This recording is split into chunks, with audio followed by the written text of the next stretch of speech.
નમો દ્વૈ સવૈયંતાનમ નમો દ્વૈ સવૈદાનમ નમો દ્વૈ સવાયર્યાન નમો દ્વૈ સૌજ્યાયનમ નમો દ્વૈ સૌત્રિકાળવતી સાવનમ ઓમકારમિંદુ સંયુક્ત નિત્યમ ધ્યાયંતિ યોગિન કામદમોક્ષનો છે ઓંકારાય નમો નમઃ મંગલમ ભગવાન મંગલમ કુટુંબોની મંગલમ કુંકુંડાર્યો જૈન્દ્રમોસુ મંગલમ નમઃ સમયસ્થાનાય સ્વાનુભૂત્યા ચથાસ્તે ચિત્તવાય ભવાય સર્વમાં કૃપાઓ નિર્જાતા.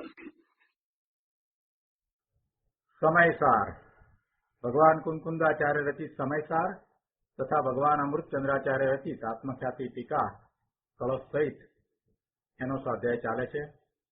એમાં બંધ અધિકારમાં ગાથા 237 થી 241 5 ગાથા એક સાથે છે. એનો સ્વાધ્યાય આપણે કરી રહ્યા છીએ. ગાથાનો અર્થ, ટીકા, ભાવાર્થ અને પૂજ્ય ગુરુદેવ કાનજી સ્વામીના આ ગાથા ઉપરના પ્રવચનના મહદ અંશ આપણે પૂરા કર્યા છે. હવે આગળ વધારે અંશ લઈએ. વધારે અંશ લેતા પહેલા સહેજ પુનરાવર્તન કરીએ તો આ 5 ગાથામાં એક દ્રષ્ટાંત દ્વારા વાત કરવામાં આવી છે. દ્રષ્ટાંત એવું આપ્યું કે કોઈ પુરુષ પોતાના શરીર ઉપર તેલનું મર્દન કરીને પછી એવી માટીવાળી ધૂળવાળી જગ્યામાં શસ્ત્ર સાથે વ્યાયામ કરતો હોય અને સચિત અચિતને છેદી નાખતો હોય તો એ વખતે એને એ માટી ચોંટી જાય છે, એટલે કે એ માટીનો બંધ થાય છે. તો એમાં એ માટી ચોંટી જવામાં શું કારણ છે? તો એમ કહ્યું કે એ માટીમાં રહીને કામ કરે છે, એ વ્યાયામ કરે છે એટલે કઈ માટી ચોંટે છે એમ નથી. કેમ કે બીજાઓ પણ એ વખતે ત્યાં એ જ રીતે વ્યાયામ કરે છે, એમને માટી ચોંટતી નથી. એ શસ્ત્ર લઈને કરે છે માટે પણ એમ થતું નથી. એ સચિતને ભેદી નાખે છે માટે પણ એમ થતું નથી. એ હાથ આદિ બધા કરણનો ઉપયોગ કરે છે એટલે એમ થાય છે એમ પણ નથી. પરંતુ એ શરીર ઉપર તેલનું મર્દન કરીને આવ્યો છે એટલે એ ચિકાસ છે એ જ માટી ચોંટવાનું કારણ છે. અને પછી આના ઉપરથી સિદ્ધાંતની વાત સમજાવી અને એ સિદ્ધાંતની વાતને ગુરુદેવે વિસ્તારપૂર્વક સમજાવી અને એમ સમજાવતા એક વાતનો નિષ્કર્ષ થયો કે ઉપયોગમાં રાગ આદિની એકતા એ જ બંધનું કારણ છે. કોઈ મિથ્યા દ્રષ્ટિ છે એને કર્મનો બંધ પડે છે તો એમાં બીજા કોઈ કારણ નથી, પરંતુ એના જ્ઞાન દર્શનના ઉપયોગમાં માત્ર રાગને જાણવા પણ ન રહેતા એની સાથે એકત્વ કરે છે એ જ બંધનું કારણ છે. તો આજે એ વિશે આગળ ગુરુદેવના પ્રવચનમાંથી આપણે વિસ્તાર કરીએ. પ્રવચન રત્નાકર ભાગ 8મો, પાના નંબર 18, ત્રીજા પેરેગ્રાફમાં અહીંયા કહે છે કે અહીં સિદ્ધાંત શું નક્કી થયો કે ઉપયોગમાં રાગાદિકરણ તે બંધનું કારણ છે. ઉપયોગમાં રાગનું કરવું અર્થાત રાગની સાથે એકત્વ બુદ્ધિ કરવી તે બંધનું કારણ છે. જ્યારે ઉપયોગમાં વિતરાગ સ્વરૂપનું પ્રગટ કરવું તે અબંધનું કારણ છે. વિતરાગ ભાવે રહેવું એટલે ઉપયોગમાં વિતરાગ સ્વરૂપનું પ્રગટ કરવું એ બંધનું કારણ નથી, એ અબંધનું કારણ છે. એ આનંદનું કારણ છે, એ અતિન્દ્રિય આનંદનું કારણ છે, સુખનું કારણ છે, શાંતિનું કારણ છે. ગુરુદેવ કહે છે કે આવી વાત છે, સત્ય આ જ છે. બહારની ચીજ જે રાગ કે જે એના નિર્મળ ઉપયોગમાં નથી તે બહારની ચીજને ઉપયોગમાં એકાકાર કરવી એ બંધનું કારણ છે, એ દુઃખનું કારણ છે, એ વ્યાકુળતાનું કારણ છે, આકુળતાનું કારણ છે. એટલે રાગ ને માત્ર જાણવા રૂપ નહીં રહેતા એમાં એકત્વ કરવું, જે રાગ કે જે એના સ્વરૂપમાં નથી એમાં એકત્વ કરવું.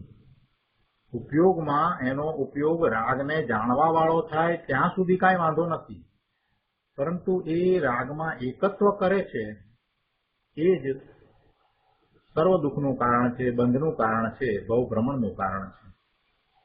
એટલે કહે છે કે બહારની ચીજને ઉપયોગમાં એકાકાર કરવી, એક આકાર થવું એટલે ઉપયોગમાં એ બહારની ચીજ પરનું લક્ષ થતા જે ભાવ છે એ ભાવે પોતે પરિણમી જાય તો બંધનું કારણ થાય, દુઃખનું કારણ થાય. આગળ પાના નંબર 19 ઉપર ત્રીજા પેરેગ્રાફમાં કહે છે કે ભાઈ અમે તો તને તારા હિતની વાત કરીએ છીએ કે રાગને, પુણ્યને, એવા ભાવને ઉપયોગમાં એકરૂપ કરવો, એમાં એકત્વ કરવું એ બંધનું કારણ છે. અને રાગને ઉપયોગથી જુદો પાડીને, ભિન્ન પાડીને એકલો નિર્ભેળ ઉપયોગ કરવો, નિર્ભેળ એટલે ભેળ વિનાનો, કોઈ પણ જાતના ભેળ વિનાનો ચોખ્ખો ઉપયોગ કરવો, શુદ્ધ ઉપયોગ કરવો, સૂક્ષ્મ ઉપયોગ કરવો એ અબંધનું કારણ છે, મોક્ષનું કારણ છે. ઉપયોગ એનો શુદ્ધ છે, પણ શુદ્ધ ક્યારે છે? કે સ્વરૂપનું લક્ષ છે તો ઉપયોગ શુદ્ધ છે. સ્વરૂપનું લક્ષ છોડીને એ પરનું લક્ષ કરે છે એટલે એ ઉપયોગ નિર્ભેળ રહેતો નથી. પરનું લક્ષ કરી અને પછી એમાં એ એકરૂપ થાય છે, એકાકાર થાય છે એટલે એ રાગ સાથેનું એકત્વ એને ઉપયોગમાં થયું. અને એવો ઉપયોગ જે પરભાવે થયો છે, વિભાવ ભાવે થયો છે, વિકારી ભાવે થયો છે એ જ બંધનું કારણ છે. એટલે એ ઉપરથી ઉપદેશ એ ગ્રહણ કરવાનો છે કે પોતાનો ઉપયોગ શુદ્ધ નિર્મળ છે, પોતાના સ્વભાવનું લક્ષ કરતા એ ઉપયોગ હંમેશા નિર્મળ રહે છે. એવા ઉપયોગને શુદ્ધ રાખવો, વિભાવ ભાવે નહીં પરિણમાવવો એ જ માત્ર કર્તવ્ય છે. પરનું લક્ષ કરીને વિભાવ ભાવે થવાથી ઉપયોગ ચલિત થયો, ઉપયોગમાં રાગ સાથે એકતા થઈ અને એમ થતાં આશ્રવ અને બંધ થાય છે. એટલે ગુરુદેવ કહે છે કે રાગને, પુણ્યના ભાવને ઉપયોગમાં એકરૂપ કરવા એ બંધનું કારણ છે. અને રાગને ઉપયોગથી જુદો રાખવો, જુદો પાડી દેવો કે રાગ જુદો અને હું ભગવાન આત્મા જુદો, અને પછી એવા એ ઉપયોગને સ્વના આશ્રયે સૂક્ષ્મ કરવો, શુદ્ધ રાખવો, શુદ્ધ ભાવે પરિણમવું એ જ અબંધ એટલે મોક્ષનું કારણ છે. આ મહાસિદ્ધાંત છે. આમાં જરાય બાંધછોડ કે ઢીલાપણું ચાલી શકે નહીં. રાગથી લાભ થાય એમ માને એ તો રાગથી પોતાનું એકત્વ કરનારો છે. તે મિથ્યા દ્રષ્ટિ છે અને તેને બંધ જ થાય, મોક્ષ ન થાય. આવી વાત છે. હવે આ ગાથાઓ ઉપર પંડિતજીએ જે ભાવાર્થ કહ્યો છે એ ભાવાર્થ ઉપરના ગુરુદેવના પ્રવચનમાંથી કેટલાક અંશ આપણે લઈએ. અહીંયા પાના નંબર 19 ઉપર ગાથા 237 થી 241 ભાવાર્થ ઉપરનું પ્રવચન. ત્યાં કહે છે કે અહીં નિશ્ચયને પ્રધાન કરીને કથન છે. ગુરુદેવ સમજાવે છે કે એનો અર્થ શું? એટલે કે વ્યવહારનો રાગ છે એને અહીં ગૌણ કરી નાખ્યો છે. જ્ઞાનીને અસ્થિરતાનો રાગ છે પણ તે વાત અહીં લેવી નથી. અહીં તો નિશ્ચય વસ્તુ જે શુદ્ધ ચૈતન્ય છે તેના ઉપયોગમાં રાગનું કરવું એ બંધનું કારણ છે એમ વાત છે. ભગવાન આત્મા સચ્ચિદાનંદ જ્ઞાન આનંદ સ્વરૂપ છે. એનો ઉપયોગ એનું લક્ષ્ય કરતા શુદ્ધ હોય, નિર્મળ હોય, નિર્ભેળ હોય અને એ જ નિશ્ચય છે. તો એવી નિશ્ચય વસ્તુ છે એમાં એ રાગ સાથે એકત્વ કરવું એ બંધનું કારણ છે. ભગવાન આત્મા શુદ્ધ ચેતન છે, તેના ઉપયોગમાં એ ભગવાન આત્મા જ દેખાવો જોઈએ, એ આત્મા જ જણાવવો જોઈએ, એવો એનો શુદ્ધ નિર્મળ નિર્ભેળ ઉપયોગ હોય, એનું જ એને લક્ષ્ય હોય. પણ એવું ન કરતા ઉપયોગમાં પરનું લક્ષ્ય કરી અને રાગમાં એકતા કરવી, રાગમાં એકત્વ કરવું, એ બંધનું કારણ છે. એમ અહીંયા તો વાત છે. એટલે અહીંયા જે વાત કરવી છે એ નિશ્ચયને પ્રધાન કરીને કરવામાં આવી છે. સાધક દશામાં એને રાગ તો થાય છે, અસ્થિરતાનો રાગ તો થાય છે, એની અહીંયા વાત નથી કરી. એ વાતને ગૌણ કરી અને મુખ્યતાથી જેની દ્રષ્ટિ સ્વરૂપ તરફ થઈ છે એવા સમ્યક દ્રષ્ટિને તેનો ઉપયોગ એક વખત ભગવાન આત્મા તરફ ઢળ્યો છે અને એને સમ્યક જ્ઞાન થયું છે, એને બંધ પડતો નથી. એ વાતને હૃદયમાં સ્થાપીને અહીંયા નિશ્ચયથી એ વાત કરવામાં આવી કે તો પછી બંધનું કારણ શું છે? તો કે મિથ્યાત્વ એ બંધનું કારણ છે, રાગ સાથેનું એકત્વ છે એ બંધનું કારણ છે. સમ્યક દર્શન થયા બાદ જે અલ્પ રાગ થાય અને તે વડે તેને જે અલ્પબંધ થાય એ અહીં ગૌણ કરીને નિશ્ચયને પ્રધાન કથન કર્યું છે. આગળ 20મા પાના ઉપર કહે છે કે અહીં નિશ્ચયની વ્યાખ્યા કરે છે. જ્યાં નિર્બાધ હેતુથી સિદ્ધિ થાય તે જ નિશ્ચય છે. બાધા વિના, કોઈ પણ બંધ વિના જે સિદ્ધ થાય છે એ જ નિશ્ચય છે. બંધનું કારણ વિચારતા નિર્બાધપણે એ જ સિદ્ધ થયું કે મિથ્યા દ્રષ્ટિ પુરુષ જે રાગ દ્વેષ મોહ ભાવો ને પોતાના ઉપયોગમાં કરે છે તે રાગાદિક જ બંધનું કારણ છે. સમ્યક દર્શન પછી જે રાગાદિક અસ્થિરતાના કારણે થાય છે તે બંધનું મુખ્ય કારણ નથી અને એ અનંતાનુબંધી કસાય ગયો છે એટલે એવા બંધ પડતા પણ નથી. એટલે એને અહીંયા ગૌણ કરીને વાત કરી છે. આગળ કહે છે તે સિવાય બીજા બહુ કર્મ યોગ્ય પૂતગલોથી ભરેલો લોક, બીજામાં બહુ કર્મ યોગ પૂતગલોથી ભરેલો લોક, બીજા કારણો છે એની વાત લીધી પંડિતજીએ કે કર્મ યોગ્ય પૂતગલોથી ભરેલો લોક, કર્મને રજકણોથી ભરેલો, ઠાંસીને ભરેલો આ લોક છે. એ લોક પણ કાંઈ કર્મબંધનું કારણ નથી. મન વચન કાયાના યોગ એ પણ કાંઈ કર્મબંધનું કારણ નથી. અનેક કરણો એ પણ કાંઈ કર્મબંધનું કારણ નથી. તથા ચેતન અચેતનનો ઘાત એ કાંઈ બંધના કારણ નથી. જો તેમનાથી, એટલે આ જે બધી વસ્તુ કઈ એનાથી જો બંધ થતો હોય તો સિદ્ધોને, યથાખ્યાત ચારિત્રવાળાઓને, કેવળ જ્ઞાનીઓને અને સમિતિ રૂપે પ્રવર્તનારા મુનિઓને બંધનો પ્રસંગ આવે, પરંતુ તેમને તો બંધ થતો નથી. હવે પંડિતજીએ આ વાત સમજાવી એનો વિસ્તાર કરતા ગુરુદેવ કહે છે કે જુઓ શું કહ્યું કે સિદ્ધો કર્મયોગ્ય પૂતગલોથી ભરેલા લોકમાં હોવાથી તેમને બંધ થવો જોઈએ. સિદ્ધશિલા ઉપર પણ ત્યાં પણ પૂતગળો છે, એવા પૂતગળો છે, પણ એથી કાંઈ બંધ થતો નથી. યથાખ્યાત ચારિત્રવાળાઓને મન વચન કાયાના યોગની ક્રિયા થાય છે. હજી 4 અઘાતી કર્મ રહ્યા છે, એટલે 4 અઘાતી કર્મ છે તો પછી શરીર પણ છે, આયુષ્ય પણ છે, ગોત્ર પણ છે અને હજી સાતા વેદનીય પણ હોય છે. એટલે એમને મન વચન અને કાયાનો યોગ તો છે અને એ પ્રમાણે ક્રિયાઓ પણ થાય છે. છતાં પણ યથાખ્યાત ચારિત્ર પ્રગટ કર્યું છે, બધા કસાયોનો અભાવ થયો છે એવી એ અદભુત દશા વર્તે છે. એમને પણ જો મન વચન કાયાના યોગ દ્વારા બંધ થતો હોય તો એમને પણ બંધ થવો જોઈએ, પણ એમને કાંઈ બંધ થતો નથી. કેવળીઓને પણ કર્ણો, નામ, ઇન્દ્રિયો વગેરે છે, તો જો કર્ણોથી બંધ થતો હોય તો તેમને પણ બંધ થવો જોઈએ, પણ એમને પણ બંધ થતો નથી.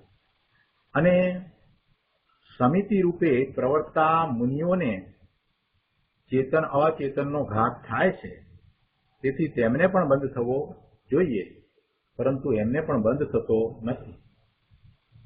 એટલે અહીંયા બંધના કારણ તરીકે આ બધા કારણો જે છે એને વ્યભિચારમય કહ્યા. એટલે એ કારણો નથી, એ કારણો માનવામાં આવે તો એ અસત્ય માનના થાય છે. એટલે અહીંયા કહે છે કે તેથી આ હેતુઓમાં આ જે કારણો દર્શાવ્યા એમાં વ્યભિચાર આવ્યો. એટલે કે આ ચારે પ્રકારના બંધના જે કારણ કહેવામાં આવ્યા એ ખરેખર નિર્બાધપણે સિદ્ધ થતા નથી. એમાં ક્યાંક કોઈક રીતે બાધા આવે છે, એ સિદ્ધ થતું નથી કે આમાંના ચાર કારણોમાંથી કોઈ પણ કારણ જે બંધનું કારણ હોય એ સિદ્ધ થતું નથી. અને જો એમ માનવામાં આવે તો એ વ્યભિચાર થયો, એ અસત્ય વાત થાય છે. માટે બંધનું કારણ એ ચારમાંથી કોઈ નથી, પરંતુ માત્ર રાગાદિક ભાવ જ છે.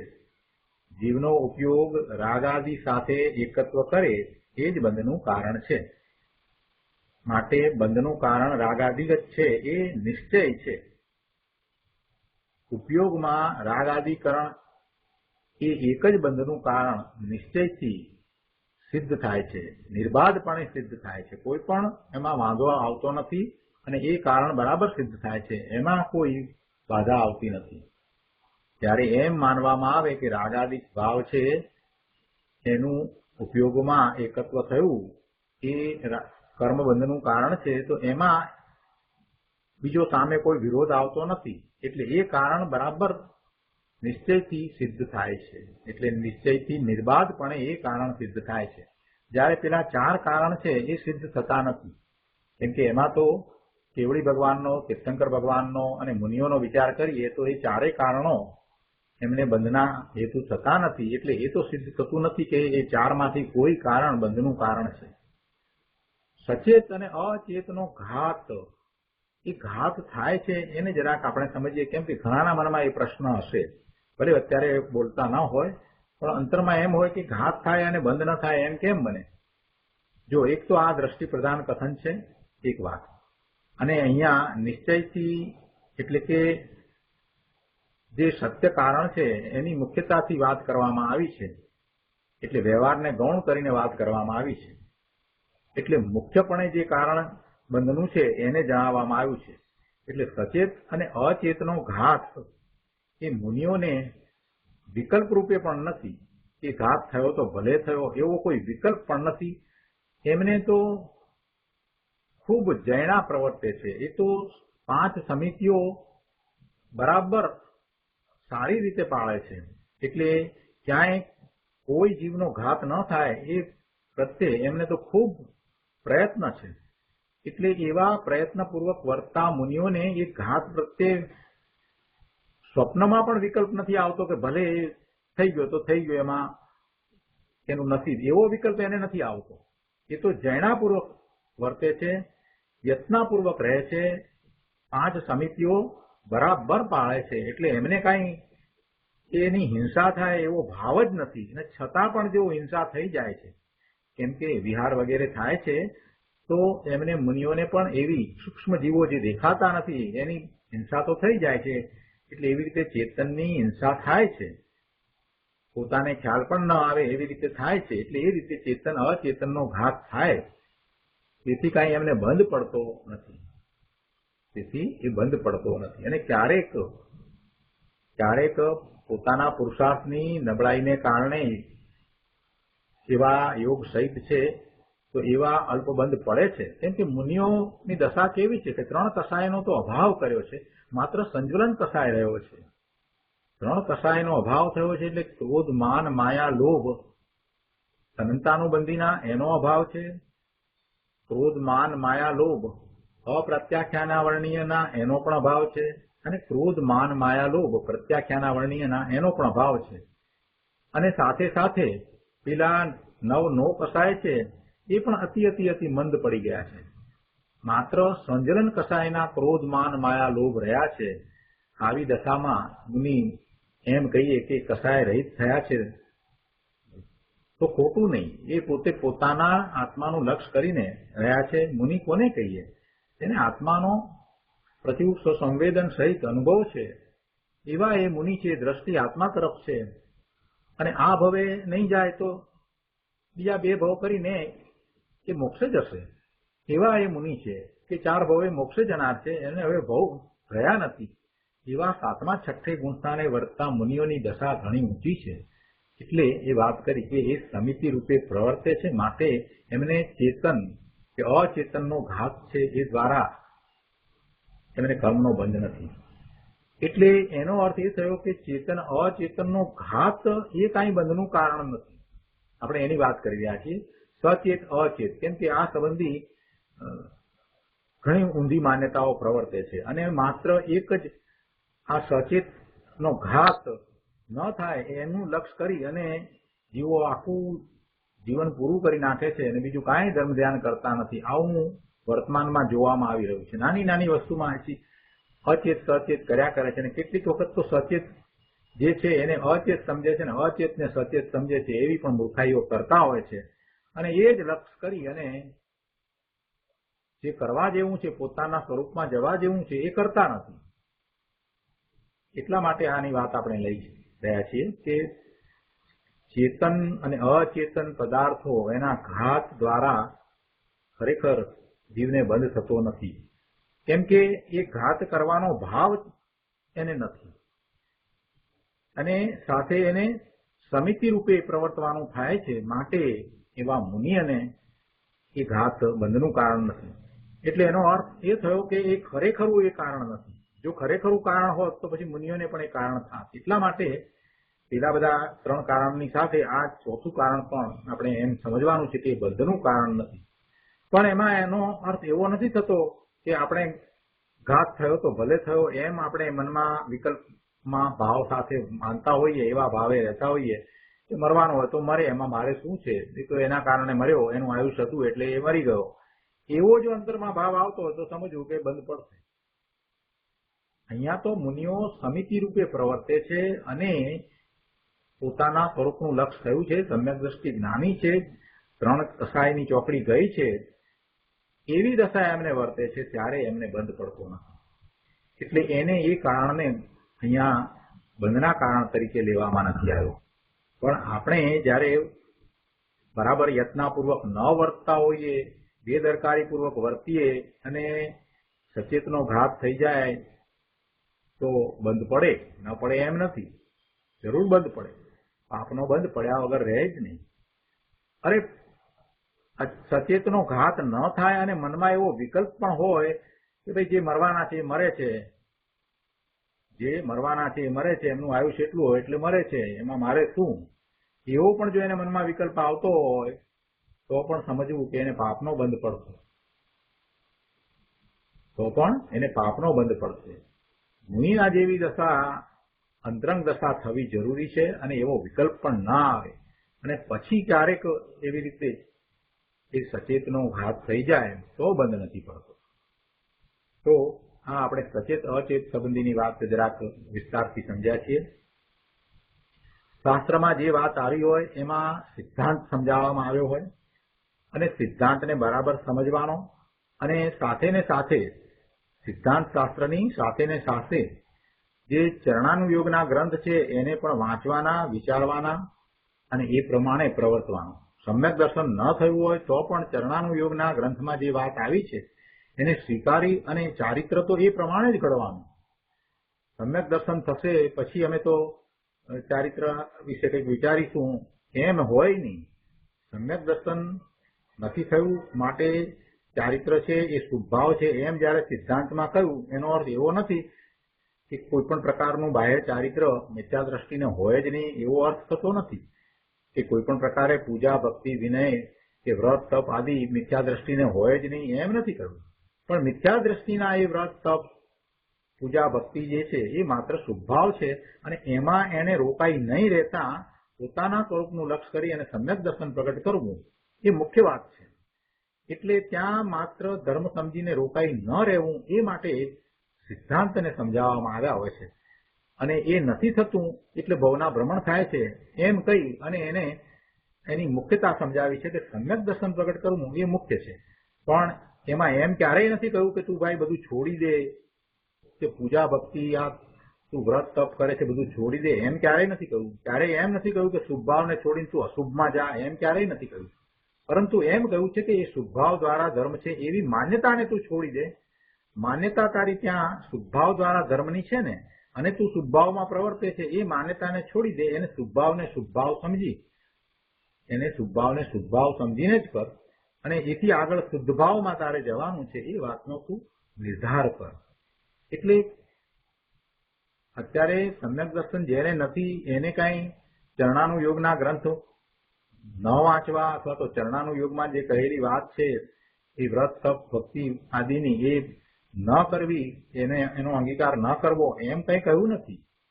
એટલે સાથે ને સાથે એ વાત પણ છે કે સિદ્ધાંતને આપણે સમજીએ અને ચારિત્રમાં તો જેટલું બને એટલું ચારિત્ર આપણે ઉજ્જવળ કરતા જઈએ. એ બધું સાથે ને સાથે જ થાય છે.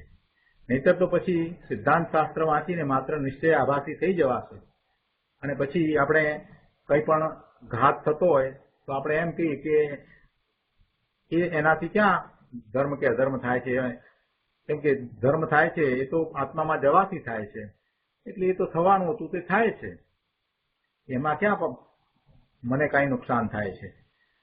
અમે પણ કંદમૂળ તો ખાઈએ છીએ, અમે પણ રાત્રિ ભોજન તો કરીએ છીએ, પણ રાત્રિ ભોજનને અને આત્માને શું સંબંધ?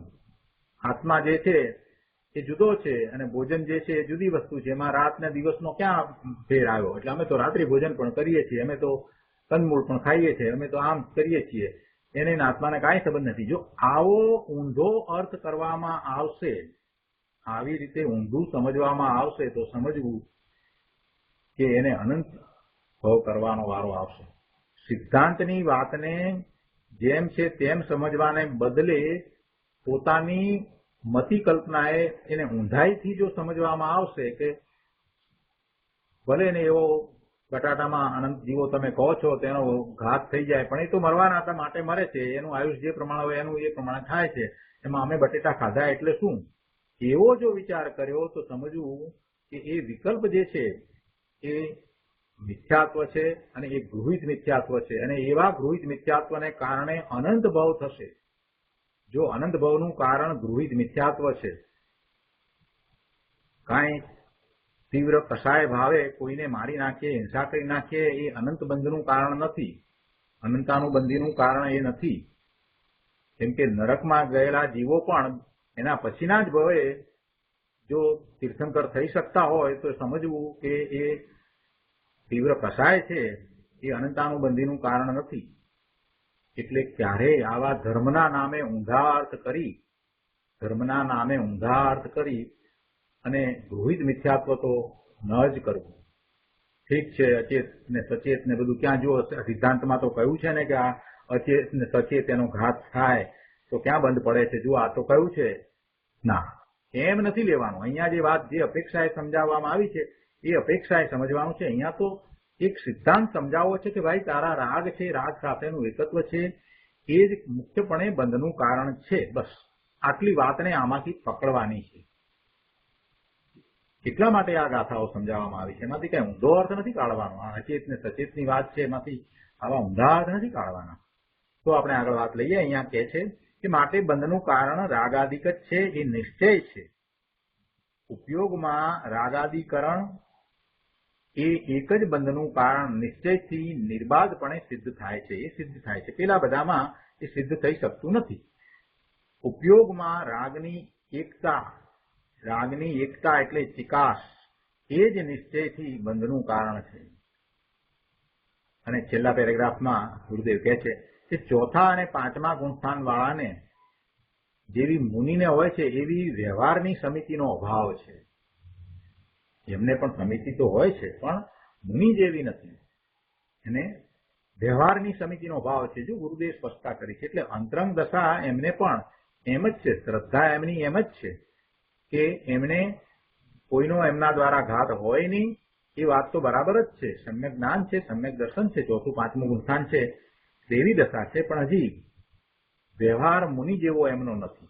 એટલે કહે છે કે વ્યવહારની સમિતિનો એમને અભાવ છે. કઈ અપેક્ષાએ? મુનિની અપેક્ષાએ. જેવી મુનિને હોય છે એવી વ્યવહારની સમિતિનો અભાવ છે. સમિતિ તો છે પણ મુનિ જેવું નથી. બાહ્યમાં હજી મુનિ જેવું નથી, અતિચાર રહિત સમિતિ નથી. તેથી તેમને સર્વથા બંધનો અભાવ નથી, પણ કથનચિત બંધ છે. તેથી તેમનું નામ અહીં ન લીધું. જો કેટલી બધી સ્પષ્ટતા કરી દીધી છે. આપણે જે વાત કરતા હતા એ જ વાત અહીંયા કહી દીધી છે કે ચોથા પાંચમા ગુણસ્થાનવાળા સમ્યક દ્રષ્ટિને પણ એ વ્યવહારથી સમિતિ મુનિ જેવી નથી તો એમને પણ બંધ પડે છે. તો પછી મિથ્યા દ્રષ્ટિને જો સમિતિનો અભાવ હોય તો કેવા બંધ પડે? એને તો અનંત અનુબંધ થાય. અને એમાંય જો એ ધર્મના નામે એમ કે સચેતનના ઘાત દ્વારા બંધ પડતો નથી એમ કહી એમ વિચારી અને જો એ ઘાતમાં પ્રવર્તે છે તો એને અનંત ભાવ થશે. જો અહીંયા તો ચોથા અને પાંચમા ગુણસ્થાન વાળાને પણ માત્ર વ્યવહારમાં સમિતિનો અભાવ છે. જો વ્યવહારમાં એક મુક્ત વાત છે. અહીંયા અંતરંગમાં તો બધું બરાબર જ છે. સમ્યક દર્શનમાં કોઈ શ્રદ્ધામાં કોઈ ફેર નથી. મુનિની શ્રદ્ધા અને ચોથા પાંચમા ગુણસ્થાન વાળાની શ્રદ્ધામાં કઈ ફેર નથી. તે છતાં પણ વ્યવહારની સમિતિ એમને મુનિ જેવી નથી એટલે એમને સર્વથા બંધનો અભાવ નથી, પણ એમને કથનચિત બંધ છે. અને એટલા માટે જયારે ઉપર વાત કરવામાં આવી કે સચેત અચેતના ઘાત દ્વારા બંધ થતો નથી ત્યારે મુનિને માટે એ વાત કરવામાં આવી. અને ત્યાં સમ્યક દ્રષ્ટિ ચોથા પાંચમા ગુણસ્થાન વાળાની વાત ન કરી, એમનું નામ લઈ અને એક કહેવામાં ના આવ્યું. બાકી એમને અંતરંગમાં તો સ્વભાવ દ્રષ્ટિ થઈ છે અને રાગની એકતા બુદ્ધિ તૂટી ગઈ છે. ચોથા પાંચમા ગુણસ્થાન વાળાને પણ અંતરંગમાં તો સ્વરૂપની દ્રષ્ટિ થઈ છે અને રાગની એકતા બુદ્ધિ તૂટી ગઈ છે. શ્રદ્ધામાં એમ જ છે. એટલે એ અપેક્ષાએ તો એમને પણ એ બંધ થતા નથી. એ બંધ રહિત જ જાણવા. સમયસારની 14મી 15મી ગાથામાં આવે છે ને કે જો પસદી અપાણમ અબદ્ધ પુટ્ટુ કરીને વાત આવે છે ને 21મા પાના ઉપર આગળ વિસ્તાર કરતા ગુરુદેવ સમજાવે છે કે જો એ 14મી અને 15મી ગાથામાં જે વાત આવી ને ત્યાં એ કહ્યું ને કે એવા અબદ્ધ સ્પુષ્ટ પ્રભુ આત્માને જેણે દ્રષ્ટિમાં લીધો છે તેને બંધન છે નહીં. એટલે સમ્યક દ્રષ્ટિને બંધન નથી. ભગવાન આત્મા અંદર અબંધ સ્વરૂપ છે અને તેને દ્રષ્ટિમાં લેનારા પરિણામ પણ રાગને પરના સંબંધ રહિત અબંધ છે. તેમના પરિણામો છે તે બંધ રહિત છે. રાગને પરના સંબંધ રહિત અબંધ છે. રાગ અને પરનો સંબંધ રહિત એ પરિણામ છે. રાગ અને પર એના સંબંધ રહિત એ પરિણામ થાય છે. જેને ભગવાન આત્માને દ્રષ્ટિમાં લીધો છે એને તો પરના સંબંધ વિનાના અબંધ પરિણામ થાય છે. જેણે રાગથી ભિન્ન પડીને અંદર અબંધ સ્વરૂપ ભગવાન આત્માને જોયો, જાણ્યો, ભાળ્યો છે, અનુભવ્યો છે તેને બંધન રહિત જ અમે કહીએ છીએ એમ કહે છે. જ્ઞાનની પર્યાયમાં પૂર્ણ સ્વરૂપ પોતાના ભગવાનના ભેટા થયા ને. ભલે પર્યાયમાં ભગવાન આવ્યા નથી પણ પર્યાયમાં ભગવાનના જ્ઞાન શ્રદ્ધાના આવી ગયા છે. પહેલા પર્યાયમાં રાગની એકતા આવતી હતી અને હવે પર્યાયમાં રાગ વિનાનો આખો ચૈતન્ય પુંજ પ્રભુ આવ્યો છે. રાગનો અભાવ થઈને પર્યાયમાં પૂર્ણ દ્રવ્ય સ્વભાવ જણાયો છે. એવા સ્વભાવ દ્રષ્ટિવંતને અહીં કહે છે બંધ નથી, નિર્બંધતા છે.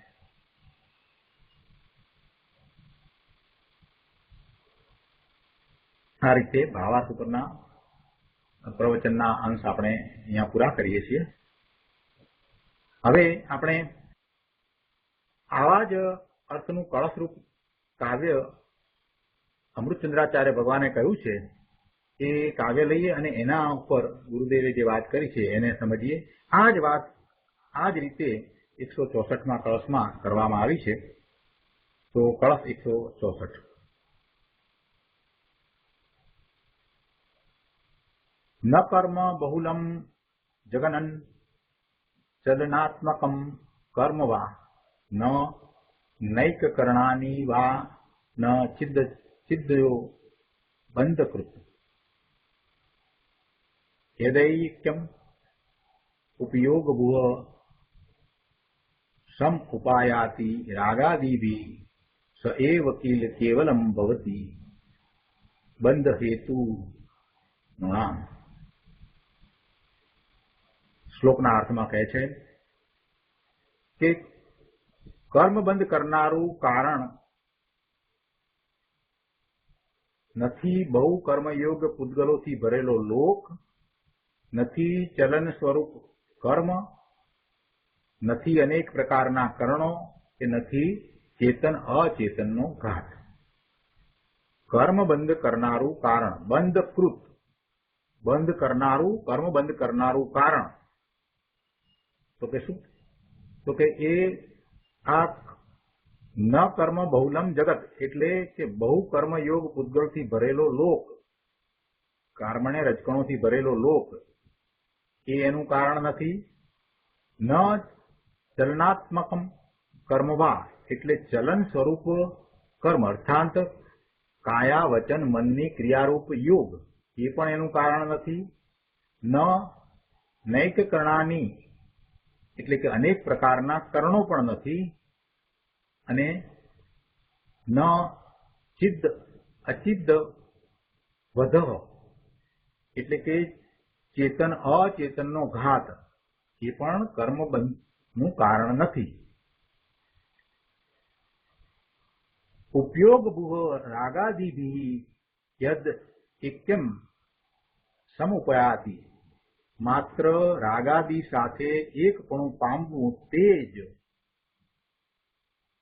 ખરેખર પુરુષોને બંધનું કારણ છે. કિલ નૃણામ બંધ હેતુ ભવતી. આ ચારે ચાર વસ્તુને અહીંયા અમૃતચંદ્રાચાર્ય ભગવાને પણ લીધી કે કર્મબંધના કારણ તરીકે આ ચાર વસ્તુ નથી. કઈ ચાર વસ્તુ નથી? તો કે આ કર્મને રજકણો પૂતગલોથી ભરેલો લોક, કાયા વચન મનની ક્રિયાના યોગ, અનેક પ્રકારના કરણો, અને ચેતન અચેતનનો ઘાત. આ ચારે કારણો બંધના કારણ થતા નથી, પરંતુ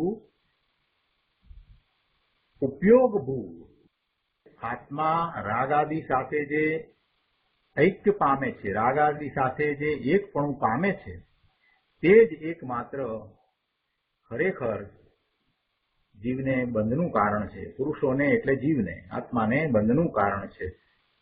ભાવાર્થ એક લીટીમાં કહ્યો છે કે અહીં નિશ્ચય નહીંથી એક રાગાદિકને જ બંધનું કારણ કહ્યું છે.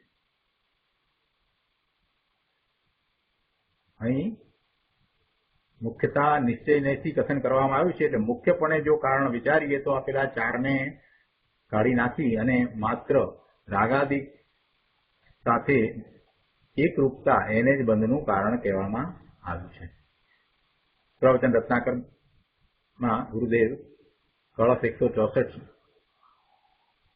ઉપર પ્રવચન આપતા સમજાવે છે કે કર્મબંધ કરનારું કારણ નથી બહુ કર્મયોગ પૂતગલથી ભરેલો લોક, નથી ચલન સ્વરૂપ કર્મ, નથી અનેક પ્રકારના કરણો, કે નથી ચેતન અચેતનનો ઘાત. તો પછી કર્મબંધનું કારણ શું છે? તો કહે છે કે ઉપયોગ ભૂ, અર્થાત આત્મા રાગાદિ સાથે જે ઐક્ય પામે છે, એકરૂપતા કરે છે, તે જ એકમાત્ર રાગાદિ સાથે એકપણું પામવું, તે જ એકમાત્ર કારણ છે.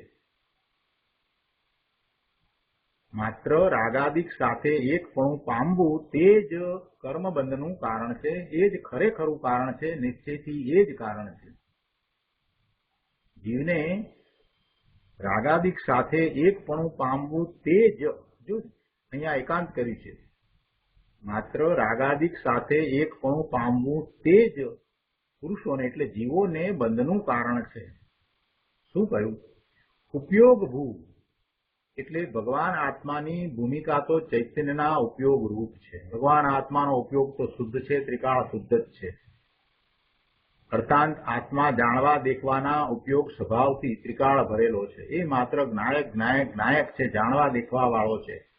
જ્ઞાન દર્શનના ઉપયોગ આપણે એમ કહીએ છીએ ને, દર્શન એટલે દેખવું, અને જ્ઞાન એટલે વિશેષતાથી જાણવું. એટલે એવા દેખવા જાણવાના ઉપયોગ, જ્ઞાન દર્શનના ઉપયોગ રૂપ ભગવાન આત્મા ત્રણેય કાળે છે. ભૂતકાળમાં પણ હતો, વર્તમાનમાં પણ અને ભવિષ્યમાં પણ એમ જ રહે છે. એમાં કાંઈ ફેરફાર થતો નથી, એવો ફેરફાર થવાનો પણ નથી. ભગવાન આત્મા ચૈતન્યના ઉપયોગ રૂપ છે. એનો ઉપયોગ માત્ર જાણવા દેખવા રૂપ જ છે, એવો શુદ્ધ ઉપયોગ જ એનો છે. અને ત્રણેય કાળે એ એવો જ છે. અને વર્તમાનમાં પણ એ ચૈતન્યમય ઉપયોગ છે. એનું લક્ષ્ય ભલે એ તરફ નથી ગયું, એટલે એને એની ખબર નથી. મિથ્યાદ્રષ્ટિ અજ્ઞાનીને એની ખબર નથી. પણ ભગવાન આત્માનો એ વિચાર કરે તો એને ખ્યાલ આવે કે ચૈતન્ય ભગવાન આત્મા એવો ચેતન રૂપે જ પરિણમે છે. એ ક્યારેય વિભાવ ભાવરૂપ થતો જ નથી. એનું તો શુદ્ધ નિર્મળ પરિણમન જ છે. અનંત ગુણનો પિંડ અને એ અનંત ગુણનું પરિણમન એ શુદ્ધ નિર્મળ એકરૂપ પરિણમન છે. અને એવા પરિણમનને, એવી શુદ્ધ નિર્મળ પર્યાયને વર્તમાન જ્ઞાનની પર્યાય જ્યારે જાણે છે, અનુભવે છે, ત્યારે કહેવાય છે કે એણે આત્માનો અનુભવ કર્યો. અંદરમાં તો એ જ છે, શુદ્ધ પરિણમન જ ચાલી રહ્યું છે. એટલે અત્યારે વર્તમાનમાં પણ એ ચૈતન્યમય ઉપયોગ છે. પણ વર્તમાન જ્ઞાનની પર્યાય એનું લક્ષ્ય કરે છે, એટલે એને જાણે છે, ત્યારે એમ કહેવાય કે એનો ઉપયોગ સૂક્ષ્મ થયો, શુદ્ધ થયો. આવા ચૈતન્યમય ઉપયોગની ભૂમિકામાં રાગને કરતો નથી, ભેળવતો નથી. એવો જે પુરુષ છે, એવો જે આત્મા છે, એ તો જ્ઞાની છે. અને એવા જ્ઞાનીને બંધ નથી. અને એની સાથે જે રાગાદિકને કરે છે, રાગાદિકને ભેળવે છે, રાગાદિક રૂપે પરિણમી જાય છે, એની સાથે રાગાદિક સાથે એકત્વ કરે છે, એને બંધ છે. એવા આત્માને બંધ થાય છે. આ ચોખ્ખું કહી દીધું. ઉપયોગ વિકાળ જ્ઞાન દર્શનના ઉપયોગ સ્વરૂપ જે આત્મા, એમાં રાગની એકતા કરવી તે જ એને બંધનું કારણ છે. આમાં સંકિતિના અસ્થિરતાના બંધને કાઢી નાખ્યો છે. એટલે એને ગૌણ કરી અને અહીંયા લીધો નથી, ગણતરીમાં લીધો નથી. મુખ્ય બંધ મિથ્યાત્વ છે. મુખ્ય સંસાર મિથ્યાત્વ છે. સંસારનું મુખ્ય કારણ મિથ્યાત્વ છે. રાગાદિક સાથેનું એકત્વ છે. અને આશ્રવનું મુખ્ય કારણ પણ મિથ્યાત્વ છે. રાગાદિ સાથેનું એકત્વ છે. તો આ રીતે અહીંયા આ કળશની અંદર પણ એ જ વાત સમજાવવામાં આવી, જે ગાથા 237 થી વાત 241માં સમજાવવામાં આવી, એ જ વાતને અહીંયા પણ લેવામાં આવી છે. હવે અહીંયા ભાવાર્થમાં કહે છે કે અહીં નિશ્ચયનેથી એક રાગાદિકને જ બંધનું કારણ કહ્યું છે. એટલે રાગાદિક સાથે એકત્વ અથવા તો ઉપયોગમાં રાગાદિકનું એકત્વ એ બંધનું કારણ છે. એ વાત અહીંયા કરી. હવે ગુરુદેવ કહે છે કે આગળની ગાથાઓમાં એનો વધારે બીજી રીતે વિસ્તાર કરવામાં આવશે. કેમ કે બંધનો અધિકાર છે, એટલે બંધ વિશે સંપૂર્ણ વાત આ અધિકારમાં આવશે. અત્યારે પહેલી વાત એ લીધી કે બંધનું કારણ શું. સૌથી પહેલી શરૂઆત બંધ અધિકારમાં 237 ગાથાથી શરૂ કરી. એમાં પહેલી વાત આ લીધી કે બંધનું કારણ, ખરેખર કારણ શું છે, એ વાત લીધી. તો આજનો સ્વાધ્યાય આપણે અહીંયા સુધી રાખીએ છીએ. સુખધામ અનંત સુસંત ચરી દિન